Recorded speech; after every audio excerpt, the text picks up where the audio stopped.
Sekarang saya mau tanyakan, kalau saya tanya pada ibu sekarang, mau nggak kira-kira ibu di dunia nggak pernah lihat Nabi, nggak pernah hidup bersama Nabi, tapi ketika di akhirat bisa berdampingan dengan Nabi Sallallahu Alaihi Wasallam, mau nggak? Maka turunlah ayat ini untuk memberikan gambaran itu. Karena ibu perempuan, maka kita langsung ambil topik yang terkait dengan perempuan. Ibu kan nggak mungkin niru Abu Bakar kan? Karena Abu Bakar laki-laki. Ibu nggak mungkin niru Umar, karena Umar laki-laki. Jika kalau pengen seperti Sayyidah Khadijah, tambah yang sunnah, tingkatkan. Mulai rawatib. Jangan dikumpulkan semua dulu ya. Jangan kumpulkan semua. Mulai dulu dengan yang utama. Yang utama. 23 rakaat. Silahkan ibu buktikan. Setelah konsisten ini, akan ada yang berbeda rasanya. Demi Allah saya katakan. Itulah spirit Sayyidah Khadijah dulu. Bu, Khuwailid itu, beliau termasuk orang paling kaya di area Mekah pada saat itu. Saya ulangi, termasuk orang paling kaya. Kedua, sangat dihormati karena sikapnya yang baik dan dermawan. Pelan-pelan ya Bu ya. Kaya, dihormati, dermawan. Dan yang ketiga, ini yang tidak mudah. Beliau termasuk yang menjaga diri dari tradisi-tradisi jahiliyah yang menyimpang.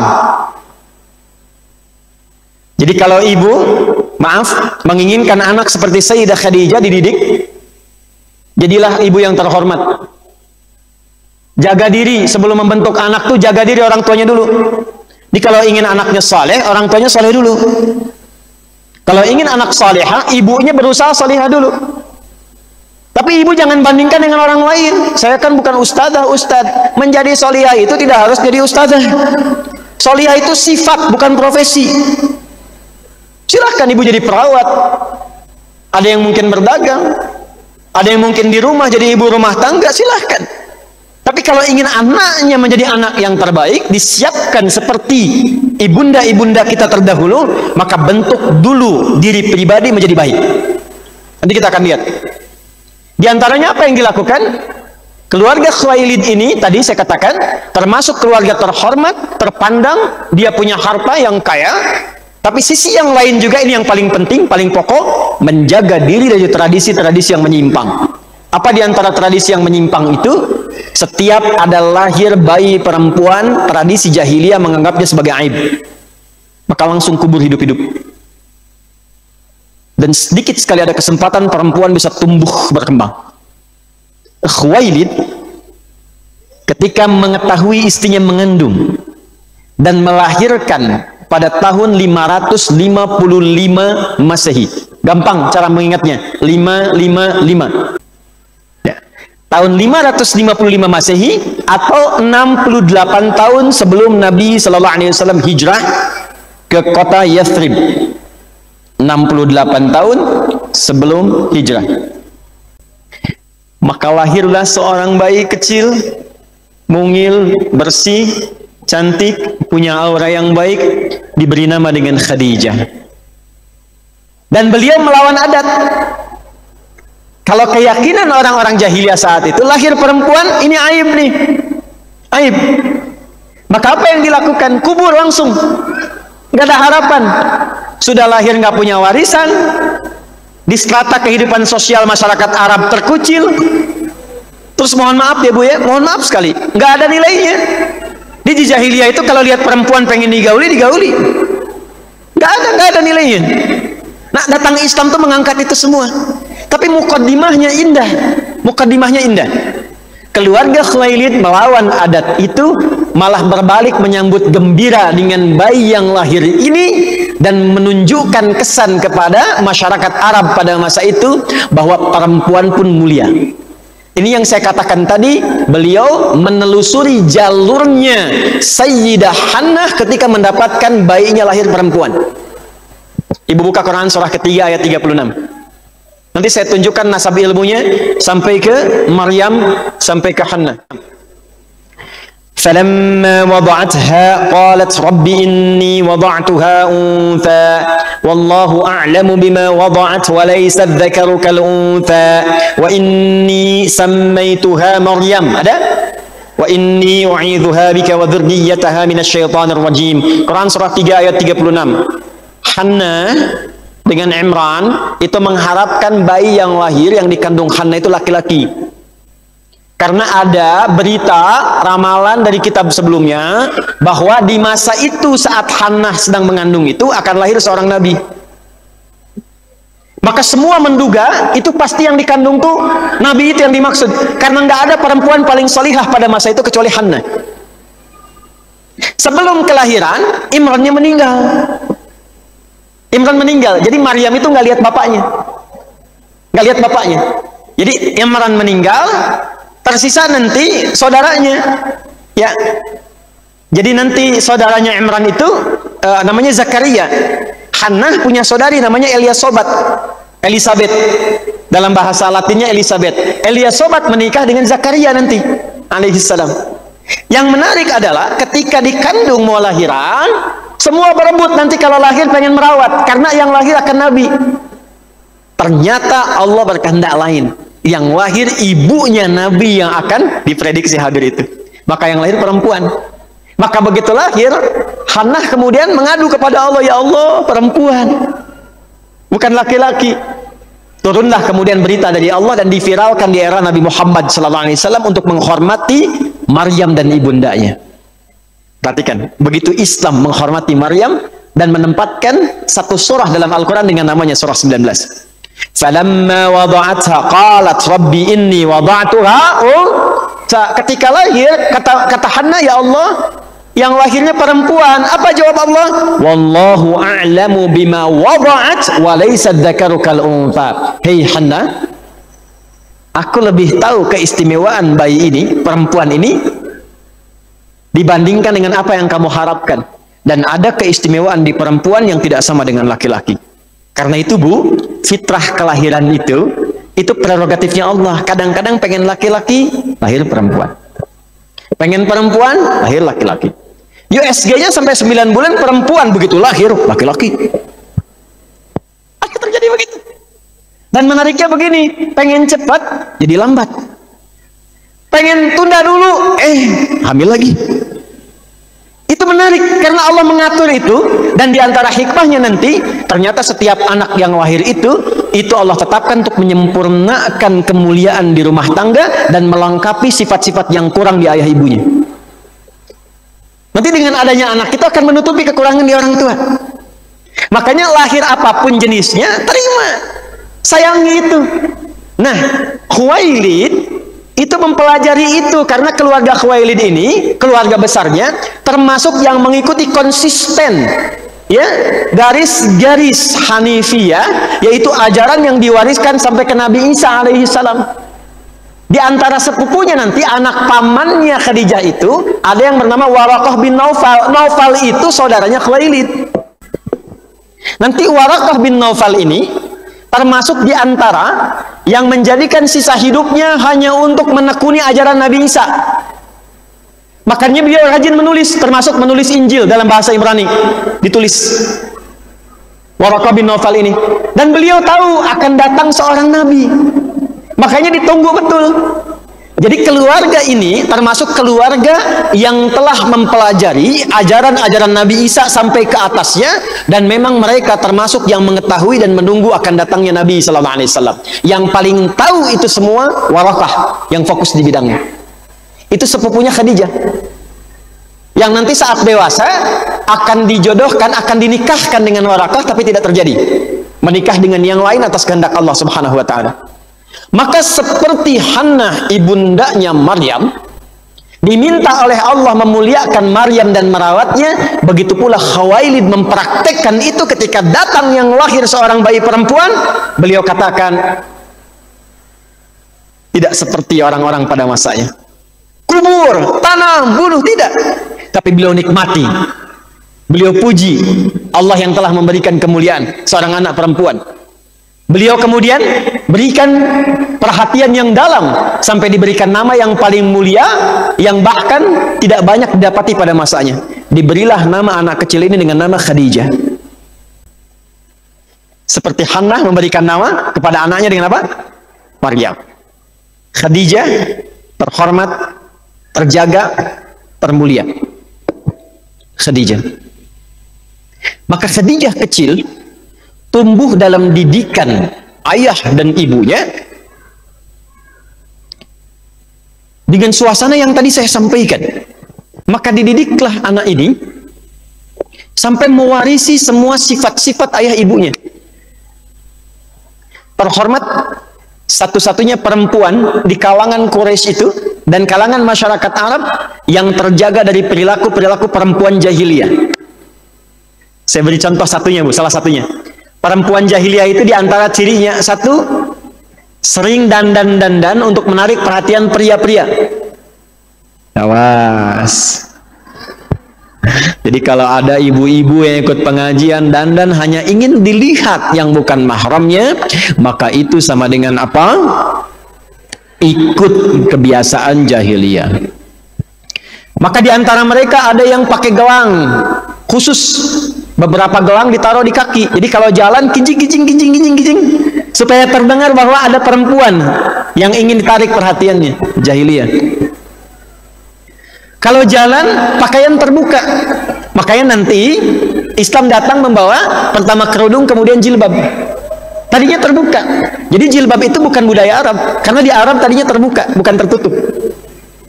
Ingin terbuka, ingin terlihat, ingin tampil. Sayyidah Khadijah tidak. Perempuan-perempuan pada umumnya mudah menerima pria. Bahkan nanti ada 4 jenis pernikahan. Ya, di dalam masyarakat Arab itu salah satu jenisnya perempuan itu melakukan poliandri. Poliandri itu maksudnya apa? Banyak suaminya, nggak hanya satu. Ada kasus satu perempuan itu bisa kemudian digauli oleh 8 laki-laki. Ibu, 8 laki-laki. Nanti begitu melahirkan diundang semua itu yang 8. Dilihat ini paling mirip siapa. Maka disitulah diikutkan nasabnya. Sedangkan kadang anak itu suka beda-beda kan? Ya, dari awal kelihatan kayak kakeknya kan? Usia 3 bulan, telinganya kayak ibunya, ya. Usia 7 bulan, tuh kan, matanya mirip aku, ya. Usia 10 bulan, kenapa dagunya mirip tetangga? Misalnya, nah ini repot. Rupanya ibunya sering nengokin sepeda tetangga, gitu kan? Lihatin, 8 ini begitu. Khadijah tidak.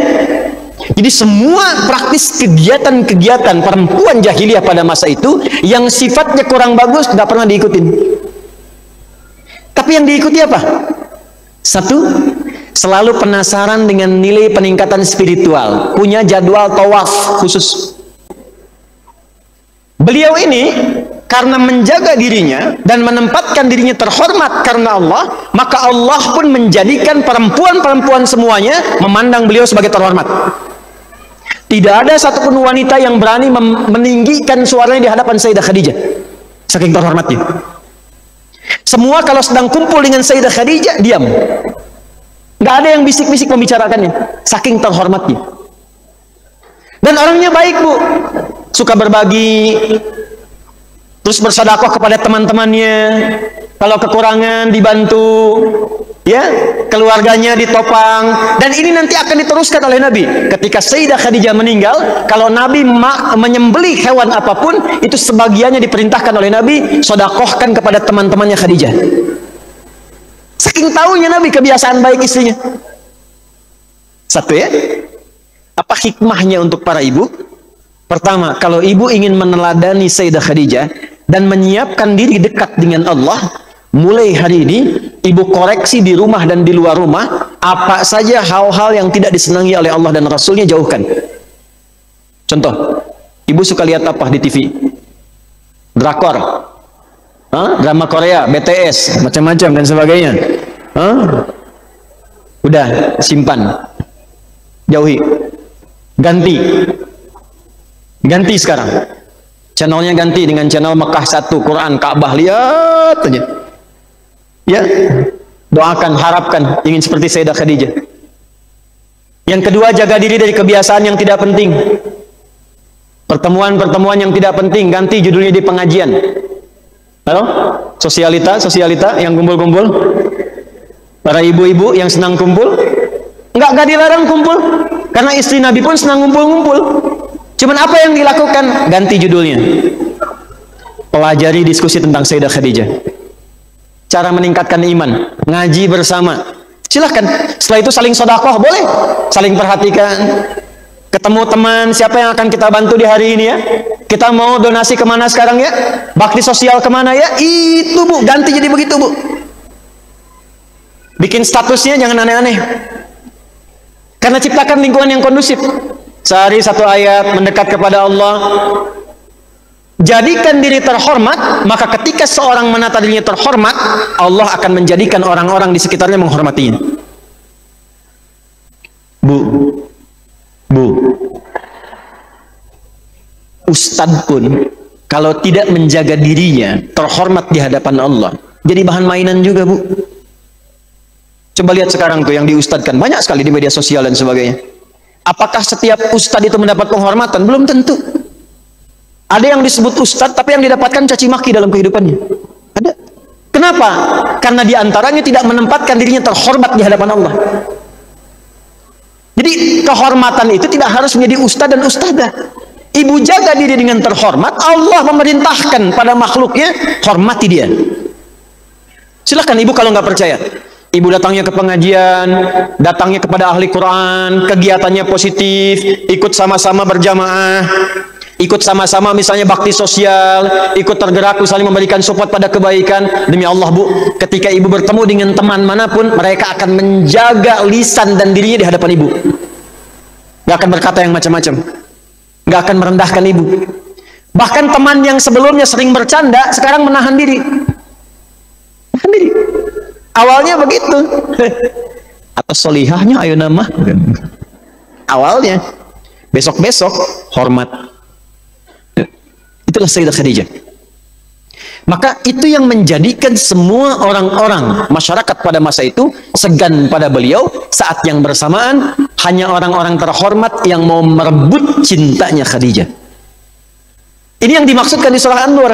Jadi kalau seorang perempuan, mungkin di sini ada yang belum menikah, atau ada juga yang sudah anaknya mungkin disiapkan oleh ibunya mencari pasangan, gampang Bu, siapkan anak Anda secara terhormat, nanti Allah yang kirimkan yang terhormat juga. Gak mungkin yang biasa-biasa pengen datang. Ibu tempatkan anaknya dengan baik, didik dengan baik, jadikan ahli Quran, hafalan 30 juz, sekolahnya yang bagus. Gak akan mungkin pria biasa datang ke rumah ibu. Pasti yang datang itu akan dicarikan oleh Allah yang sesuai. At-tayyibatu lit-tayyibin. Perempuan-perempuan terbaik akan dikirimkan orang baik juga kata Allah. Akan kelihatan. Nanti datang 3 orang. Sekarang kan sedang ngetren lamaran pakai Quran. Sekarang jamaah-jamaah saya yang bapak-bapak, saya katakan Pak, kalau nerima calon mertua, calon menantu, tanya dulu hafal berapa juz. Datanglah seorang anak. Siapa namanya? Anas Pak. Dah baca surat Anas. Dah kamu tajwidnya lumayan. Datang yang kedua, kamu siapa Dek? Saya Torik Pak. Baca Torik. Ya kamu agak panjang sedikit lumayan. Datang yang ketiga, dia nggak tahu tuh peristiwa itu. Terus begitu mau masuk, dengar dari 2 tadi, udah gemeteran dia tuh. Kalau adik siapa? Saya Yusuf Pak. Cuman panggilan sehari-hari kulhu katanya.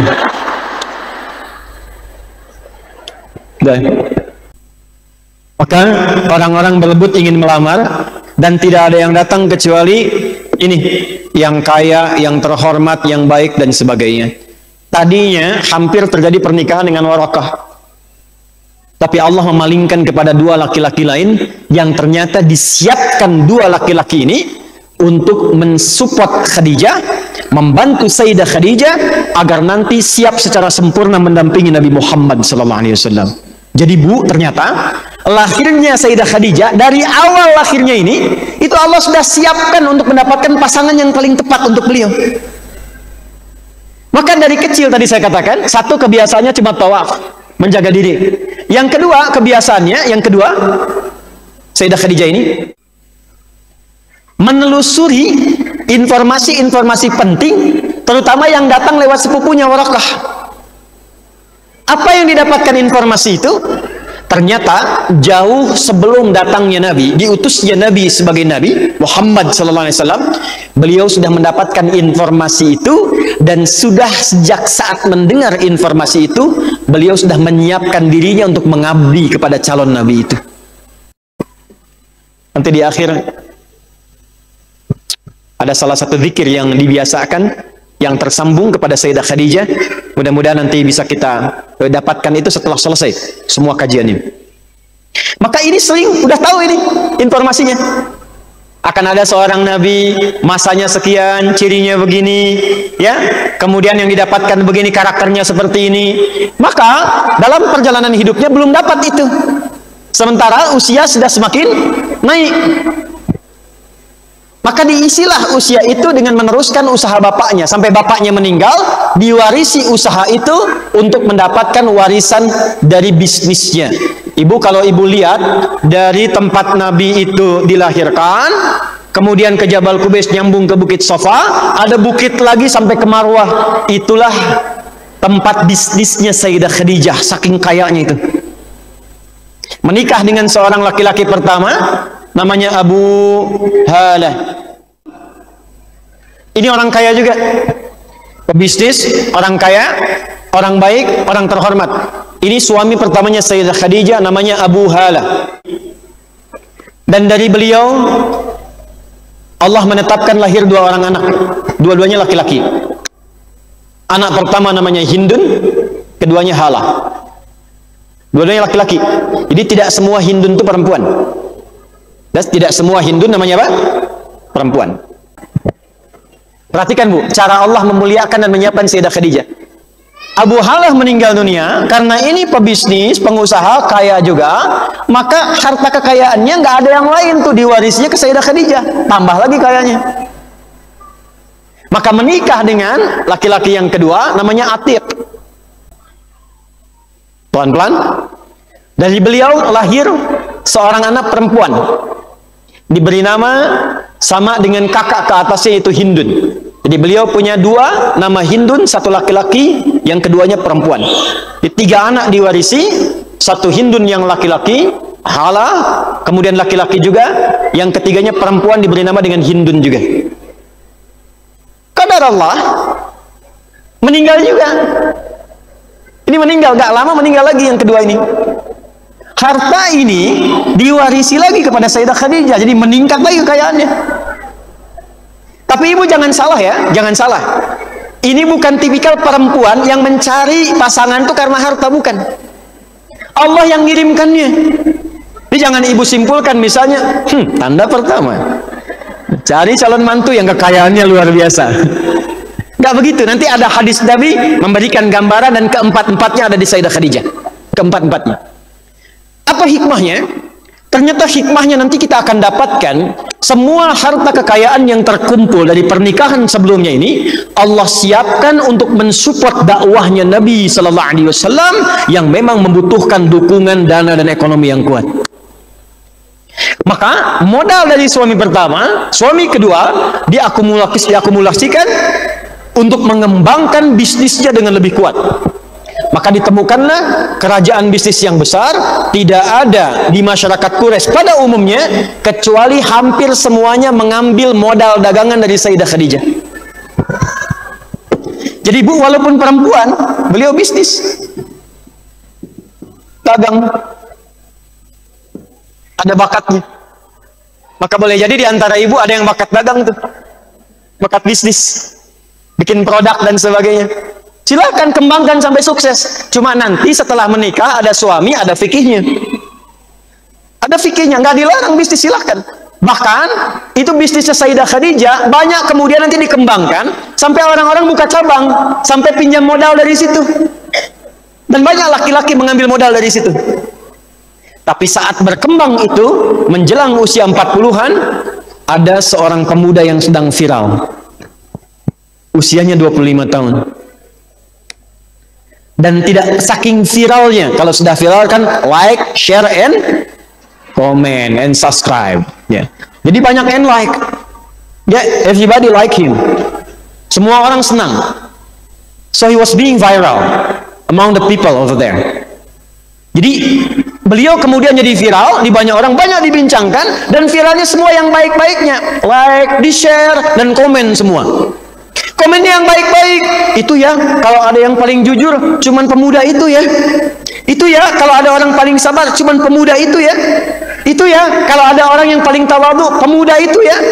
Itu kalau ada orang yang terpercaya, sampai semua orang, rata-rata yang khawatir dengan hartanya, menitipkan hartanya pada pemuda ini. Termasuk Abu Jahal. Abu Jahal itu se-Abu Jahalnya. Itu hartanya itu dititipkan ke Nabi Muhammad asalnya. Tumbuh dan viral, Masya Allah, saking viralnya, dan dikenal juga ternyata pernah ikut dagang dengan pamannya Abu Talib. Maka tertariklah Sayyidah Khadijah karena mendengar informasi itu. Maka diutuslah seorang utusan untuk menelisik dan mencari informasi. Siapa gerangan pemuda itu? Maka diutuslah asisten beliau yang remaja, namanya Maisarah. Mai, di sini katanya. Datang. Coba lihat siapa itu Muhammad. Tugasnya khusus. Hanya untuk mengamati karakternya saja. Untuk mengamati perilakunya saja. Betul nggak? Akhlaknya, karakternya, perilakunya seperti yang disebutkan banyak orang. Maka masuk lewat skema dagang. Karena beliau itu katanya dagang juga. Coba tawari, barangkali bisa mengambil modal dari kita, kemudian dia bisa berangkat dagang. Tapi tugas kamu jangan lihat berapa untung ruginya, cuman kamu lihat aja bagaimana kejadian yang berlangsung saat beliau kemudian membawa dagangan kita. Maka datang kepada Rasulullah sallallahu alaihi wasallam, karena beliau juga dalam masa muda itu senang berdagang, mencukupi kebutuhan hidup, ya. Tampilan walaupun beliau terhormat, kalangan keluarga besarnya kaya, tapi beliau mandiri sifatnya. Maka diputuskan mengambil bagian dari modal Sayyidah Khadijah itu lewat skema tadi, berangkatlah untuk berdagang. Pulang-pulang, Masya Allah Bu, laporan. Bagaimana kata Sayyidah Khadijah antusias? Gimana hasilnya? Insya Allah. Padahal Sayyidah Khadijah ini nggak pernah sekalipun ingin menelisik keadaan laki-laki sekitarnya. Nih Bu, nggak pernah pengen tahu. Apalagi Abu Jahal. Nggak pernah pengen tahu, nggak pernah nelisik Abu Bakar, nggak pernah pengen tahu Utsman. Tapi begitu pemuda ini viral, maka dilihat, difasilitasi. Dan sepulangnya dari niaga itu, ditanya asistennya apa yang terjadi. Maka diceritakan semuanya tanpa kecuali. Demi Allah, aku tak pernah melihat seseorang berdagang yang terbaik kecuali yang ini, yang mulia kecuali yang ini. Sepanjang jalan terjadi begini. Tidak pernah ia berdagang berniaga kecuali jujur dalam penyampaiannya. Kalau bagus, ia katakan bagus. Kalau kurang bermutu, ia katakan kurang bermutu, sehingga pelanggan senang semuanya. Hasilnya, apa yang beliau niagakan 2 kali bahkan lebih berlipat dari pedagang-pedagang yang lainnya. Yang penting bagi Sayyidah Khadijah bukan itu, bukan untungnya, tapi beliau ingin memastikan apakah ciri yang melekat pada pemuda ini sama dengan informasi yang selama ini beliau pelajari yang menunggu kedatangan seorang Nabi. Itu poinnya, Bu. Itu poinnya. Begitu dipastikan benar, baik, bagus, sesuai kriteria, tapi beliau belum meyakini kan, karena belum tahu. Maka apa yang terjadi? Beliau utus asisten yang perempuannya, namanya Nafisah. Nafisah. Ada riwayat mengatakan menemui Rasulullah SAW. Ada riwayat langsung mengatakan menemui pamannya, yaitu Hamzah dan atau Abu Talib. Ya, menemui pamannya Hamzah dan atau Abu Talib. Karena ada yang mengatakan menemui Abu Talib, ada yang mengatakan menemui Hamzah. Riwayat yang mengatakan menemui Rasulullah SAW mengonfirmasi usia berapa, sekian, belum terpikir untuk menikah. Ini ada riwayat demikian. Belum, saya masih mematangkan diri dulu. Ya, jawaban Nabi sallallahu alaihi wasallam. Saya kan dari kalangan biasa. Kata Nafisa, bagaimana kalau ada seorang perempuan yang tertarik dengan Anda, orangnya baik dan mampu menanggung semua kebutuhan yang ada? Apa jawab Nabi? Kalau beliau bersedia tidak ada masalah. Maka disampaikanlah Sayyidah Khadijah ingin dipersunting atau dipinang oleh Anda. Maka Nabi menyepakati, maka diaturlah dengan pamannya dan disiapkanlah kemudian mahar 20 ekor unta muda untuk meminang Sayyidah Khadijah. Tapi sebelum peristiwa ini, ada riwayat mengatakan ada seorang bernama dan bergelar sangat populer Abu Jahal berusaha melamar Sayyidah Khadijah, ditolak.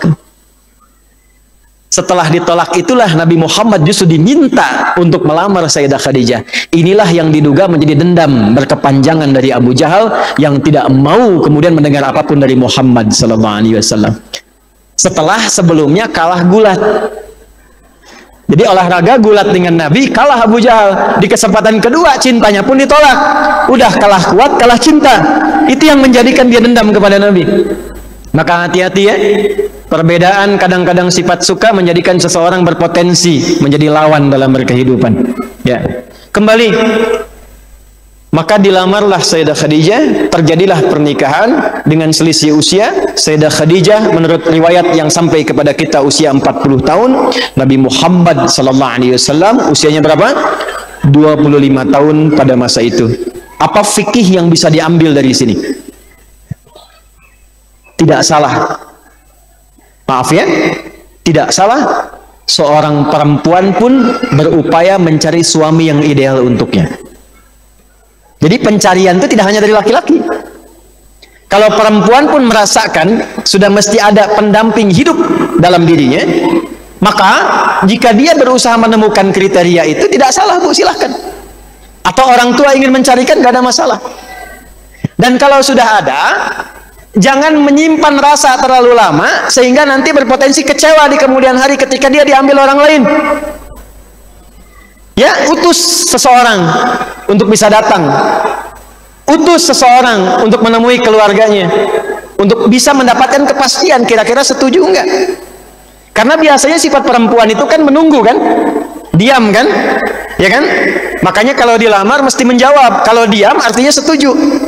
Ya, apakah berkenan kalau saya kira-kira melamar dan ingin melangsungkan pernikahan? Diam, tandanya setuju.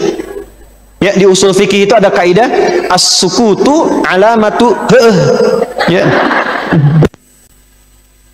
Ya, diam artinya tanda setuju. Baik, terjadi pernikahan usia Rasulullah SAW 15 tahun, 25 tahun. Usia Sayyidah Khadijah 45 tahun, 40 tahun, maaf. 25 tahun, 40 tahun, selisih di antara keduanya 15 tahun. Setelah keduanya berumah tangga, bagaimana rumah tangga keduanya? Di mana mereka bertempat tinggal? Seperti apa jalan kehidupannya? Kapan anak pertama lahir? Kenapa semua anak yang laki-lakinya kok meninggal saat baru lahir? Al-Qasim meninggal, Abdullah meninggal. Sementara yang perempuannya hidup semua. Ya, Zainab radhiyallahu taala anha hidup, berkembang bahkan menikah. Ruqayyah berkembang menikah. Ummu Kulsum demikian. Fatimah yang paling bungsu, yang terkasih juga di antara penghuni perempuan calon penghuni surga, lahir, tumbuh, berkehidupan dan mulia kisahnya. Dan yang paling menarik, bagaimana perjuangan besar Sayyidah Khadijah, catat ini, sampai mengorbankan harta, cinta dan nyawanya untuk meningkatkan takwa kepada Allah dalam mendampingi suaminya. Sampai mengatakan, sayang, demi Allah, Allah tidak akan pernah meninggalkanmu. Engkau orang baik yang menyambungkan silaturahim, merawat para fakir, memuliakan tamu-tamu yang datang, dan bisa memuliakan anak-anak yatim, orang-orang miskin. Kalau bahasa kita, yakinkan pada dirimu, aku akan bersamamu dalam suka dan duka.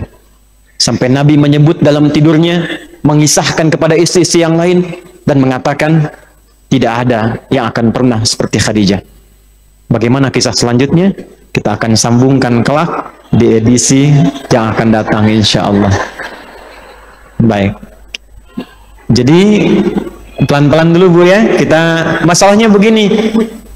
Saya tidak mengajar untuk menuturkan cerita. Saya menyampaikan hikmah dan fikih untuk dipelajari. Saya ingin simpulkan dulu kesimpulannya apa. Satu, untuk membentuk pribadi yang seperti Sayyidah Khadijah. Sebentar, jangan dulu tulis ya. Tahan. Ibu masih ingat nggak? Nabi menyampaikan 4 kriteria dalam pernikahan. Tunkahul mar'atu li arba'in. Kadang-kadang pernikahan itu motifnya 4. Limaliha, hartanya. Wa nasabiha, kedudukannya atau nasabnya. Yang ketiga, li jamaliha, cantik atau gantengnya. Yang keempat, lidiniha, ketaatannya. 4 ini. Perhatikan, kalau kita diminta milih, kata Nabi, pilih yang keempat. Fadfar bidzati din taribat yadak. Ambil yang keempat, karena semakin orang soleh, semakin taat, semakin dekat dengan Allah, dan apa yang terhalang bagi Allah untuk memberikan semuanya. Tapi Khadijah radhiyallahu ta'ala anha, sayyidah mulia ini, memiliki keempat-empatnya. Harta dicukupkan oleh Allah, nasab dihormati, dimuliakan oleh Allah, kemudian yang ketiga, cantiknya juga terwariskan, dan yang keempat, ketaatannya tidak diragukan.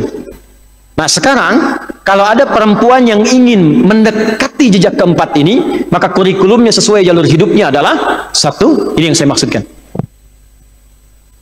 menjaga diri dari setiap tradisi dan atau kebiasaan, menjaga diri dari setiap tradisi dan atau kebiasaan yang merendahkan kehormatannya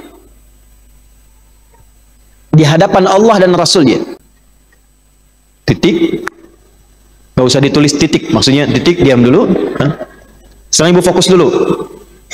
Apa implementasinya dari perjalanan materi tadi?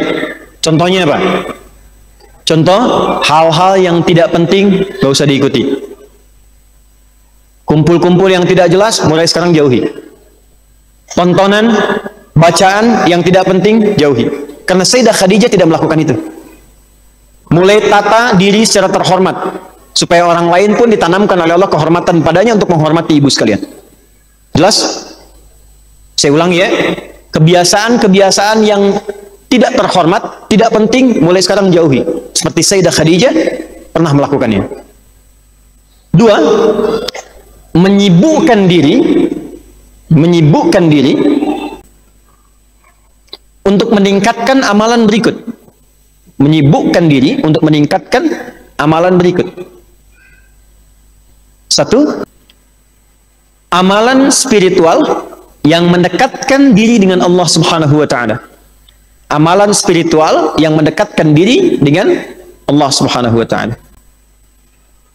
Tahan Bu, tahan penanya, angkat dulu penanya. Tahan sebentar. Contohnya apa? Tadi saya kisahkan Sayyidah Khadijah kan punya jadwal tawaf kan? Karena belum ada risalah turun pada masa itu, masih ahli fatrah. Nabinya nggak ada. Yang beliau tahu ada tempat mulia tawaf.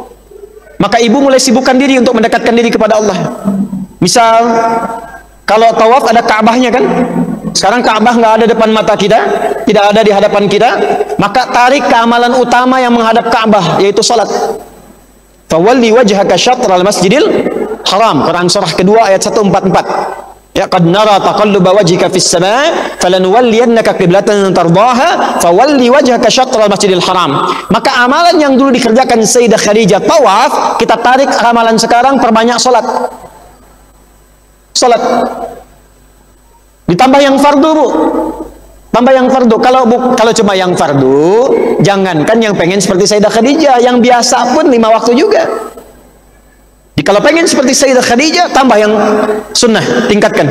Mulai rawatib. Jangan dikumpulkan semua dulu ya. Jangan kumpulkan semua. Mulai dulu dengan yang utama. Yang utama. 23 rakaat. Kita bagi ya. Boleh ibu catat 23 rakaat. Kita ke praktek ya, pelan-pelan. 23 rakaat ini yang sunnah, yang mendampingi yang fardu. Kalau yang fardu berapa rakaat? 17. 17 tambah 23 berapa? 40 kan? Berarti totalnya 40 rakaat. Konsisten dulu 40 ini. Nah, 40 ini menarik, Bu. 40 tahun usia menarik. Nabi diangkat jadi nabi dan rasul berapa usianya? 40. Nabi Musa ke Tur Sina berapa malam? 40. Ya, Al-Arba'in berapa hadis? 42, tapi poinnya 40-an. Ada 40 rakaat yang coba biasakan dijaga. 17 rakaatnya salat fardu wajib. Sudah? Kemudian selanjutnya 12-nya rawatib. Saya urutkan. Ini dulu yang konsisten. 2 rakaat sebelum subuh. 2 rakaat sebelum subuh. 4 rakaat sebelum zuhur. Nanti mau zuhur, begitu adzan Allahu Akbar, selesai la ilaha illallah, ada salat sunnah kan? Nah, itu bisa 4 rakaat. Teknisnya bisa 2 rakaat, salam, bangkit lagi, 2 rakaat lagi, salam. Bisa langsung 4 rakaat, sekaligus 4 rakaat. Tapi niatnya salat sunnah. Jelas? Baik. Berapa jumlahnya? 4. Tambah 2 tadi berapa? 6. Kemudian 2 rakaat setelah zuhur. Berapa jadinya? 8. Kemudian 2 rakaat setelah maghrib. 2 rakaat setelah maghrib. Berapa jumlahnya? 10. Kemudian 2 rakaat setelah isya. Berapa jumlahnya? 12 ya. Saya ulangi. 2 sebelum subuh, 4 sebelum zuhur, 2 setelah zuhur, 2 setelah maghrib, 2 setelah isya. Jumlahnya berapa? 12. Kalau nanti nggak mampu atau karena sedikit waktunya, jeda zuhur itu ke salat fardu, biasanya di kantor-kantor tertentu waktunya nggak cukup, maka boleh dijadikan 2. Walaupun 10, tapi pahalanya dihitung jadi 12 karena kebiasaan sebelumnya. Nanti saya sampaikan hadisnya. Yang 12 ini rumusnya dari istri Nabi Sallallahu Alaihi Wasallam setelah muncul syariat salat dari Sayyidah Maimunah nanti, ya. Beliau menyampaikan, perhatikan, qala Nabi sallallahu alaihi wasallam, Nabi sallallahu alaihi wasallam bersabda, man shalla itsnatai asyrata raka'atan. Siapa yang konsisten menjaga 12 rakaat salat sunnah. Fi yaumin wa lailatin, yang mendampingi salat fardu siang dan malam. Jadi ada salat sunnah mendampingi salat fardu dari mulai salat pertama subuh sampai malam ke isya. Jumlahnya 12 rakaat. Arba'an qabla dhuhri, 4 sebelum zuhur. Rak'ataini ba'daha, 2 rakaat setelahnya. Rak'ataini ba'dal maghrib, 2 rakaat setelah maghrib. Rak'ataini ba'dal isya, 2 rakaat setelah isya. Rak'ataini qabla subhi, 2 rakaat sebelum subuh. Buniya lahu bihinna baitun fil jannah. Siapa yang konsisten mengerjakan itu selama hidupnya, akan dihadiahkan oleh Allah 1 rumah di surga untuknya. Itu yang menyampaikan langsung istri Nabi. Kemudian 12 sudah, berarti kurang berapa? Halo? 11. Kan? Jumlah total berapa? 40. Dikurangi salat fardu 17. Dikurangi 12 rakaat. Perhatikan, yang mendampingi salat fardu nempel dekat. Nempel dekat itu namanya tartib, rotib. Jamaknya rawatib, maka salatnya dikenal dengan rawatib. Jelas? Hukumnya sunnah, maka disebut dengan sunnah rawatib. 12 tambah 27, 29. 40 kurangi 29, tinggal berapa? 11. Yang 11-nya tahajud. 11-nya apa? Tahajud. Itu yang standar pokok. Standar pokok. Dalilnya Al-Bukhari. Kalau yang tadi Sayyidah Maimunah, yang ini langsung dari Sayyidah Aisyah radhiyallahu taala anha. Beliau menyampaikan informasinya pada kita, kebiasaan Nabi yang tidak meninggalkan salat malam itu baik di Ramadan ataupun di luar Ramadan. Kata beliau, ada 11 rakaat. Aku melihat Nabi menunaikan 11 rakaat. Bisa 2 cara. Bisa 4 kemudian 3 witir. 11 ini 4 rakaat pertama, 4 rakaat kedua, kemudian 3 witir. Bisa rumusnya 2, 2, 2, 2, 2, ujungnya 1. Yang rumus kedua, ujungnya 2, 2, 2, 2, 2, kemudian 1. Itu ada di Abu Daud, nomor hadis 1367 dari Ibnu Abbas radhiyallahu taala anhuma. Yang 11 bisa di Al-Bukhari, nomor hadis 2010, rawinya Sayyidah Aisyah radhiyallahu taala anha.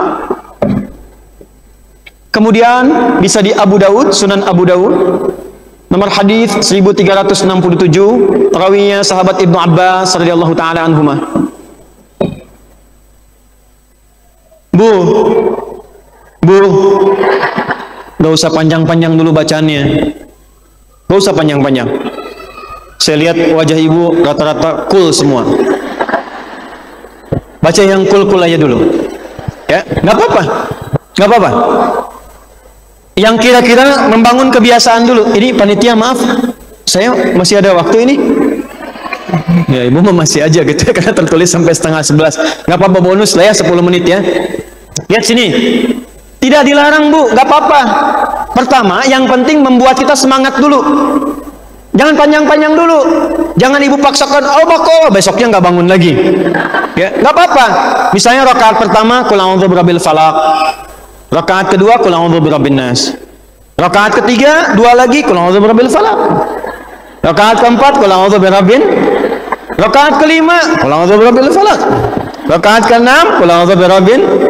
Rakaat ketujuh, qul a'udzu birabbil falaq. Kedelapan, qul a'udzu birabbin nas. Kan istiqomah kan? Rakaat 9, qul a'udzu birabbil falaq. Rakaat ke-10, qul a'udzu birabbin. Baru puncaknya yang ke-11, qul huwallahu ahad. Ya kan? Itu kan paling ikhlas banget dibacanya ya. Makanya suratnya dinamakan surat Gak apa-apa. Sampai Anda merasakan, sudah pengen beda, naik, pindah ad-duha. Lalu al-insyirah temannya terus diurut sampai merasa nyaman. Pokoknya jangan panjang-panjang dulu. Dan jangan dipaksakan bangun terlalu awal. Pengen tahajud, bangun jam 1. Sholatnya selesai 1/4. Bangunnya jam 6 lagi gitu kan. Nah ini masalah. Nggak apa-apa, subuh sekarang jam berapa? 4 berapa? Ya saya di Bekasi 4:23, nggak beda jauh lah ya. Ibu bangun misalnya jam 4:4. 4:4 itu kan kadang nyalain alarmnya 3 kali. Jam 4, 4:15, 4:30 gitu kan. Alarm pertama matikan, alarm kedua siap-siap, alarm ketiga baru begini sadar jam 4:10. Wudu siap-siap jam 4 mulai. Gak usah panjang-panjang, tadi dulu nikmati nih, dekatin ke subuh dulu sehingga nggak terasa berat. Itu rumusnya. Sehingga nggak terasa berat, gak apa-apa. Dekatin dulu, bangun, nikmati dulu, konsisten dulu sampai 40 ini. Bu, silahkan ibu buktikan setelah konsisten ini akan ada yang berbeda rasanya. Demi Allah saya katakan, orang yang konsisten menjaga 40 rakaat ini, maka hidupnya dijaga oleh Allah dari maksiat. Nggak cukup dengan amin, ibu praktekkan dulu. Dijaga dari fahsya dan mungkar. Inna salata tanha anil fahsya wal fahsya itu syahwat dari nafsu. Pornografi, porno aksi, LGBT, tuh ya. Yang jorok, yang kotor itu fahsya. Yang mungkar, merampok, membunuh, mohon maaf sekali, hoax, menipu, berselisih, macam-macam, itu dua-duanya sumbernya itu. Itu kalau konsisten itu dijaga oleh Allah. Jelas ya? Saya minta siap latihan ya. Insya Allah ketika saya datang lagi, insya Allah sudah terbiasa 40 rakaat ini. Sepakat ya? Sepakat semuanya? Baik. Ini amalan ini saja yang saya cukupkan dulu. Yang lainnya saya tutup 2 hal lagi kebiasaan Sayyidah Khadijah supaya sesuai dengan urutannya tadi. Yang kedua, biasakan ngaji dan belajar sirah. Biasakan mengaji dan belajar sirah. Sirah itu sejarah, Bu. Masih ingat tadi Sayyidah Khadijah kan tahu kan akan kedatangan Nabi kan? Karena belajar. Beliau pintar, Bu. Gak usah tinggi-tinggi gini, mohon maaf. Ibu sekarang tanggung jawabnya ada siapa saja di rumah? Ya, saya tahu ya. Sekarang anaknya laki-laki atau perempuan? Kan? Ya. Maksud saya begini, kalau anak laki-laki, ibu pelajari ayat-ayat yang terkait dengan anak yang laki-laki di Quran apa. Kalau anaknya perempuan, keluarkan ayatnya. Lihat hadisnya, lihat sirahnya. Contoh. Anak laki-laki misalnya, usia berapa? Kita ambil yang standar kecil dulu lah. 2 tahun menjelang balik. Apa ayat pendidikan di situ? Ada Quran surah Luqman ayat 31 misalnya, Quran surah 31 ayat 13 sampai 19. Nanti ibu tilawahi itu, duduk dengan suami. Apa yang pertama diajarkan pada anak itu? Kan yang dialog suaminya, bapaknya. Idh qala Luqmanu libnihi, Luqman yang nyampaikan kepada anaknya. Kenapa nggak disebutkan ibu? Karena ibu sudah mendalaminya, sudah terbiasa banyak dengan anak. Kalau bapak banyak di luar, sebanyak-banyaknya sibuk di luar, mesti ada waktu dengan anak. Jadi komunikasi ibu dengan bapak nyambung. Apa yang diajarkan? Kenalkan dengan Allah. La tusyrik billah. Lalu ketika bicara, maaf dari anaknya kecil, ayah kisahkan tentang ibunya. Ketika ayahnya pergi mengajar, berangkat atau bekerja, ibu kisahkan tentang ayahnya. Itu spirit ayat 14 sampai 15. Makanya ketika anak datang dengan ayahnya, dia berjalan, kisahkan, nah, nanti kalau sedang dengan mama, sayangi mama ya. Peluk mama, main-main. Tuh mama itu waktu mengandung kakak, kan ayat 14-nya tentang ibu yang mengandung. Itu papa dampingi, terus waktu itu memang papa nggak sempat ada, tapi masya Allah mama itu minta doanya, miring kanan kiri sulit demi kakak itu, sedihnya ada nangisnya, berjuangnya demi kakak. Terus kakak ingat nggak waktu digantiin popok, tiba-tiba sebelum digantiin, kakak pipisin mama tuh waktu itu, ceritain, tapi mama nggak marah. Kayak nanti jangan marah sama mama ya, yang cerita jangan ibu. Kalau ibu yang cerita nggak nyambung, nyampe tapi rasanya nggak sampai ke hati, biarkan yang cerita bapaknya. Nanti saat bapaknya kerja, ibu yang cerita, kak, papa itu waktu kecil dari mulai mengandung kakak itu mama, papa tuh perhatian terus, disayang-sayang, didoain begini. Nanti kalau papa pulang jangan repotin ya, pijitin kakinya, mainnya jangan langsung. Kakak bikin gambar, atau sekarang ngaji deh, nanti kalau papa pulang bilang setoran ayat, nggak usah panjang-panjang. Nah itu yang melakukan ibu. Demi Allah bu, cobain deh, itu aja. Tahan, ini akhir pertemuan kita. Bu, Sayyidah Khadijah ketika menelisik Nabi Muhammad, maaf, statusnya single atau janda, tapi tetap terhormat. Nggak ada bu, Allah melihat perbedaan di kalangan manusia itu nggak ada. Allah tuh nggak melihat status, nggak ada perbedaan ini single, ini janda, ini berisi, nggak ada. Jadi jangan pernah menempatkan diri pada kegelisahan karena kalimat-kalimat yang viral di tingkat sosial dan ibu melekatkan itu pada diri ibu sendiri. Tidak. Semua orang itu, ibu nggak akan bisa menahan opini mereka. Apapun yang melekat pada ibu, kalau manusia pengen berbincang, dia berbincang. Tapi jangan bawa itu ke dalam hati ibu sehingga memvonis Anda dan lemah untuk mencari kebenaran. Yang penting terhormat di hadapan Allah. Apapun yang sedang dirasakan. Ya, kalau itu yang akan dilakukan, terhormat tetap terhormat. Pekerjaannya apa? Mau bisnis, jangan lihat keadaan. Single fighter, bukankah beliau single fighter sebelum bertemu Rasulullah? Ayo, kalau ingin mencari pendamping, berani cari lewat utusan dan sebagainya. Untuk anak, carikan yang terbaik, yang kira-kira terhormat dalam kebaikan. Jadi yang terakhir, mandiri dalam kemuliaan dan menjaga kehormatan dalam ridha Allah subhanahu wa ta'ala. Ini yang kita dapatkan dalam usia 40 tahun. Beliau tuh usianya berapa? 40 kan? Perhatikan, dalam usia kematangannya, hartanya matang, ilmunya matang, usianya matang, 40 mendapatkan keberkahan yang luar biasa, yaitu Rasulullah sallallahu alaihi wasallam. Mudah-mudahan 40 rakaat tadi istiqamah dilakukan, kemudian amalan lainnya juga bisa mulia, ditinggalkan kebiasaan yang kurang baik, sampai kita berjumpa di pertemuan yang selanjutnya, yang ini insya Allah sudah terbiasa dilakukan. Siap ya?